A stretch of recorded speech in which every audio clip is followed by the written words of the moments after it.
માંજલપુર વિધાનસભા બેઠક પર પેટા ચૂંટણી જાહેર 6 જુલાઈ જાહેરનામું 30 જુલાઈ મતદાન 3 ઓગસ્ટ પરિણામ। માંજલપુર વિધાનસભા બેઠક પર પેટા ચૂંટણી જાહેર 6 જુલાઈએ જાહેરનામું 30 જુલાઈએ મતદાન 3 ઓગસ્ટે પરિણામ। ધારાસભ્ય યોગેશ પટેલના અવસાનથી બેઠક ખાલી પડી હતી। પેટા ચૂંટણી લઈને આજે જિલ્લા કલેક્ટર કચેરી ખાતે ચૂંટણી અધિકારી ગીતાબેન દેસાઈની અધ્યક્ષતામાં વડોદરા શહેર પોલીસના ડીસીપી ઝોન 4 સાથે મહત્વની બેઠક યોજાઈ। ગઈકાલે ભારતના ચૂંટણી પંચ તરફથી 145 માંજલપુર વિધાનસભાની જે ખાલી પડેલી બેઠક હતી તે માટે પેટા ચૂંટણી યોજવાની જાહેરાત થઈ છે। તેના અંતર્ગત તમામ કામગીરી શરૂ કરી દેવામાં આવી છે અને સોમવારથી ફોર્મ ભરવાના પણ શરૂ થઈ જશે અને 145 માંજલપુરની 30 તારીખ વિધાનસભાની ચૂંટણીનું મતદાન 30 તારીખે છે।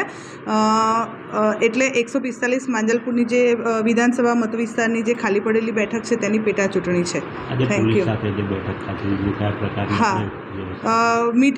અમારી જે વહીવટી કામગીરી હોય છે, પોલીસ સાથે પણ મિટિંગ હોય છે, અમારે ક્રિટિકલ બૂથ, વનરેબલ બૂથ એ બધું પણ નક્કી કરવાનું હોય છે, એટલે એ બેઠકો બધી સમયાંતરે બધી યોજવામાં આવશે।